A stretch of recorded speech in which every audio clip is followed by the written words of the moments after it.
ବର୍ତ୍ତମାନର ମହଙ୍ଗାଇରେ middle class ଲୋକମାନଙ୍କ ପାଇଁ ଗୋଟେ ଆଇଚର୍ ସେଟଅପ୍ ଅଫର୍ଡ କି ବୁକ୍ କରିବା ବହୁତ ହି ମୁସ୍କିଲ ହେଇଯାଉଛି। ଯଦି କେମିତି ବି ହେଉ ସେମାନେ ସବୁ ପ୍ରକାର ଆରେଞ୍ଜ କଲା ପରେ ଆଟ୍ ଏନି ରିଜନ୍ ଯେମିତିକି ଗାଁ ଗହଳି ରାସ୍ତା ନହେଲେ ଅଦର ରିଜନ୍ ପାଇଁ ତାକୁ କ୍ୟାନସଲ୍ କରିବାକୁ ପଡ଼ୁଛି। ଆଉ ଏଇଠି ସାମ୍ନାକୁ ଆସୁଛନ୍ତି ଯେ ଟଲର ସେଟଅପ୍ ମାନେ ଯେମାନେ ବହୁତ ହି ଆଫୋର୍ଡେବଲ୍ ପ୍ରାଇସ୍ ସହିତ ଗାଁ ଗହଳି ରାସ୍ତାରେ ବି ଆରାମସେ ଚାଲି ଯାଉଛନ୍ତି। जय जगन्नाथ भाई मैंने तो आज ए नुआ फ्रेश वीडियो को आपण समस्त को वेलकम। तो आज गोटे होम टूर वीडियो होगा जाऊँगी जोटा कि डीजे साई दुर्गार। तो वीडियो फास्ट रु लास्ट जाए बनी रुहतु आ वीडियो को एंजॉय करूँ। जदि भी मोर किसी भूल रही है वीडियो रे तो साना भाई भाविकी क्षमा करदेवे। जय जगन्नाथ भाई केमी अच्छा भल तुम केमी अछ? आम भी भल। आप फुल नाटा ठीक विकास कुमार स्वाई। ये एड्रेसटा कौन? এটা হচ্ছে আমার সরসদা ভণ্ডারী পোখরী ভদ্রক पर्टिकुलर सरसदा মার্কেট। और ये डीजे बिजनेस केते वर्ष स्टार्ट कले? 2 वर्ष हो जो स्टार्ट करते केते कौन इन्वेस्ट करते फास्ट इन्वेस्टमेंट? 8 वर्ष पाखापाखि 15 लाख भाया जिन बढ़ी बढ़ी चलती। तो से टाइम धर 15 लाख एवं धर 2 वर्ष पर इन्वेस्ट करते केते कौन एमती इनक्रीज तो डे टू डे बढ़ी बढ़ी चलती। एवं पाखापाखि से सेटअपटा एवं बाहर कले 20 लाख क्रॉस कर मैंने 5 लाख टकर डिफरेन्स रही मैंने 15 लाख गोटे छोट अमाउंट नुहे। तो से आप बिजनेस कौन करते इन्वेस्ट करदे?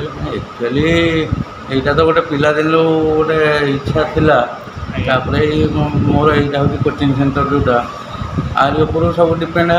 लोन फोन एमती आडजस्ट कली फैमिली सपोर्ट कले। फैमिली सपोर्ट मेन बर्तमान लोन मन सब क्लियर है। हाँ मैंने बेसिकली आपण माने डीजे ऑनर सहित सहित गोटे टीचर भी कौन माने कौ माने क्लास पिला हाई स्कूल पिला कोचिंग दि जाऊँगी अष्टम नवम दशम। अच्छा सेटअप कौन कौन सब लगे? सेटअप तो आमर सब अपडेट अपग्रेड हो चली। स्टार्टिंग थिला 8टा बेस थिला टॉप 4टा थिला बर्तमान 16 बेस लगुच टॉप भी रोचे आवश्यक बेले एचएफ यूनिट सब रोचे। अच्छा जो बॉक्स जो आणुचंती हैंडमेड ना कंपनी? नहीं हैंडमेड अच्छी। हैंडमेड अच्छी स्पीकर बाहर आने लाइट ऊपर कौन कौन रोचे? लाइट आमर साफी रोचे ब्लाइंडर रोचे पाल्को रोचे लेजर भी रोचे। साफी केते पीस रोचे? आमर 12 पीस साफी लगुचे टोलर आगे चाहिए अधिक आम मैंने कस्टमाइज सेटअप करी पड़े नॉर्मली आमर नॉर्मल सेटअप रे 12टा साफी रोचे। आउ माने प्रोग्राम जो करूचंती बसाण प्रोग्राम भी करचंती बाहागर भी मेलन भी प्राइस रेंज केमिति कोन रही?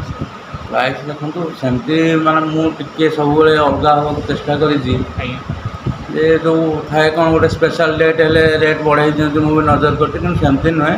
नॉर्मली आमर 50 किलोमीटर रेंज भीतर रही नाइट प्रोग्राम 25 ରୁ 28 हज़ार भीतर प्रोग्राम कर दूँ।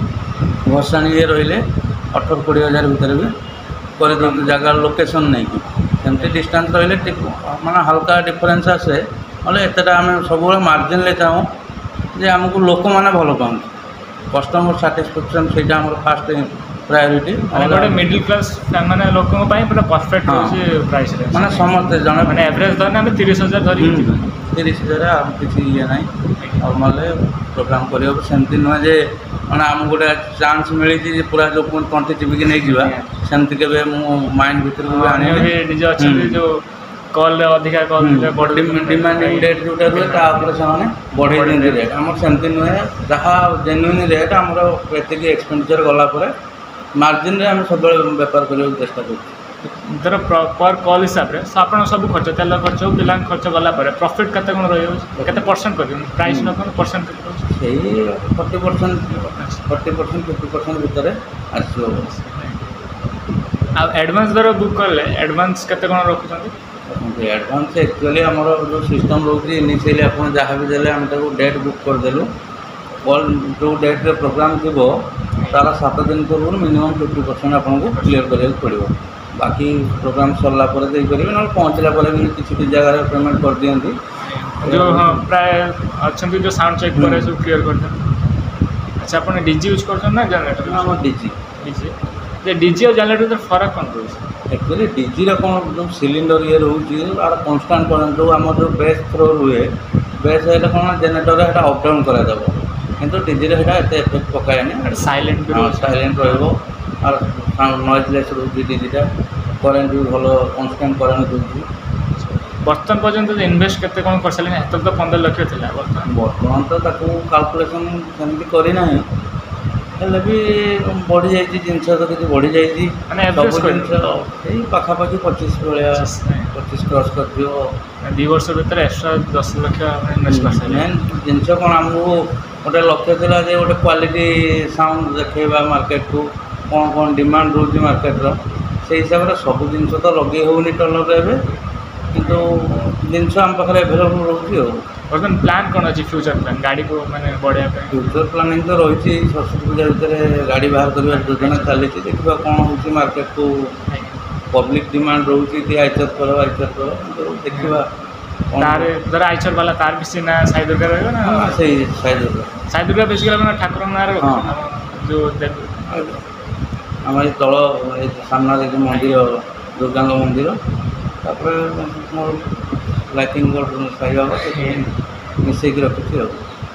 ଆଉ ଧର ରହିଲେ ଗଣେଶ ପୂଜାର ନୂଆ ଅପଡ଼େଟ୍ କ'ଣ ଆସୁଛି, ମଡ଼ିଫିକେସନ୍ କ'ଣ? ନୂଆ ତ ଏବେ ବ୍ଲାଇଣ୍ଡର ରହୁଛି। ମେନଲି ଗଣେଶ ପୂଜା କ'ଣ, ସେ ଗୋଟେ କମ୍ପିଟିସନ୍ ମାଇଣ୍ଡରେ ସମସ୍ତେ ଯେଉଁଠି ବି ବୁକ୍ ହେଉଛି, ତାଙ୍କର ଏତେ ଲାଇଟ୍ ଉପରେ ରହୁନି, ସାଉଣ୍ଡ ଉପରେ କ'ଣ ଏକ୍ସେସ୍ ରହିପାରିବ। ସେଥିପାଇଁ ଆମ ପାଖରେ ବି ଷ୍ଟକ୍ ଅଛି, ଲୋକେସନ୍ ନେଇକି କାହା ସହିତ କମ୍ପିଟିସନ୍ ରହୁଛି, ବଜେଟ୍ ଦେଖିକି ଏ ଜିନିଷ ଦିଆହେବ। ଆଉ ମାନେ ବେସିକାଲି ନୂଆ ଆସୁଛି, ଆପଣ ପୁରା ଫୁଲ୍ ଅଛି କମ୍ପିଟିସନ୍ ପାଇଁ, ଆପଣ ରେଡ଼ି ଅଛନ୍ତି? କମ୍ପିଟିସନ୍ ପାଇଁ ଆମେ ସବୁବେଳେ ରେଡ଼ି।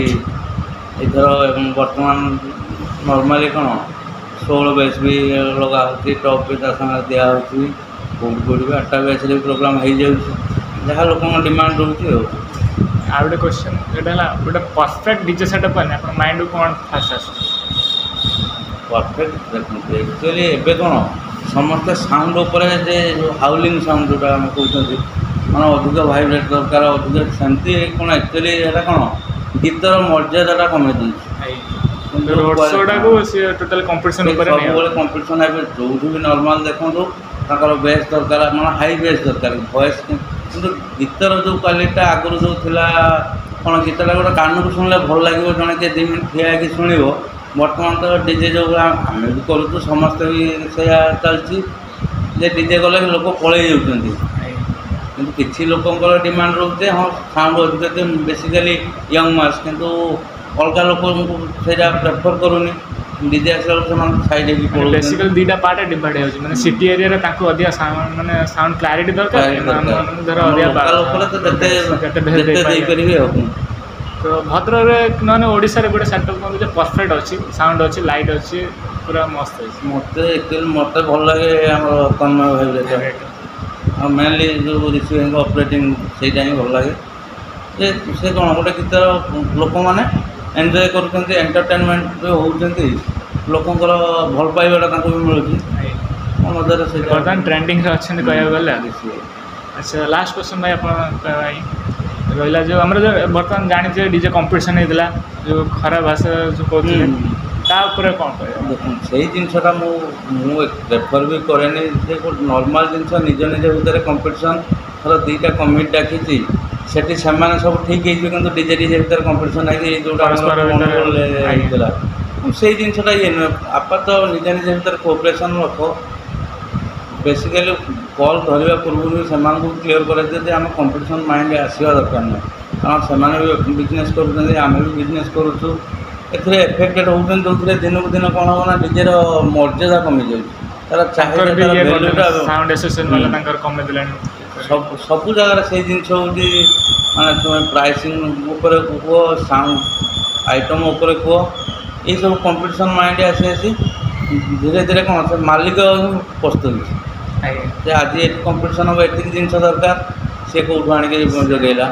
କିନ୍ତୁ ସେଥିରେ କ'ଣ ଦିନେ 2 ଦିନ ପରେ ଏଇ ଯେଉଁ ଝଗଡ଼ାଟା କିନ୍ତୁ ସବୁଦିନ ରହିଯିବ ନା, ସେଇଟା ପରସ୍ପର ଭିତରେ ସବୁବେଳେ ବୁଝାମଣା ଠିକ୍ ରଖିକି ଚାଲିବା ଦରକାର। ସେଥିରେ ଭଲ ଯେଉଁଟା ଭବିଷ୍ୟତ ରହିବ। ନହେଲେ ଏମିତି ହେଲେ ଦିନକୁ ଦିନ ତ ବଢ଼ି ଯାଉଛି, ଲୋକଙ୍କର କମ୍ପ୍ଲେନ୍ ବି ଆସୁଛି, ବହୁତ ଜାଗାରେ ବି କମ୍ପ୍ଲେନ୍ ହେଉଛି, କେଉଁଠି ଥାନାବାଲା ଆସିକି ଅଟକାଉଛନ୍ତି, କେଉଁଠି ଗାଁ ଲୋକ ବି ପ୍ରୋବ୍ଲେମ୍ ହେଉଛି, ଏମିତି ହେଉଛି। ଆଉ ଲାଷ୍ଟ କ୍ୱେଶ୍ଚନ୍ ଯେ ଆପଣ ଯେଉଁ ଡିଜେ ସେଟଅପ୍ରେ ବେଶୀ ହମିଂକୁ ପ୍ରିଫର୍ କରନ୍ତି ନା ଇଡିଏମ୍ ପ୍ରିଫର୍ କରନ୍ତି?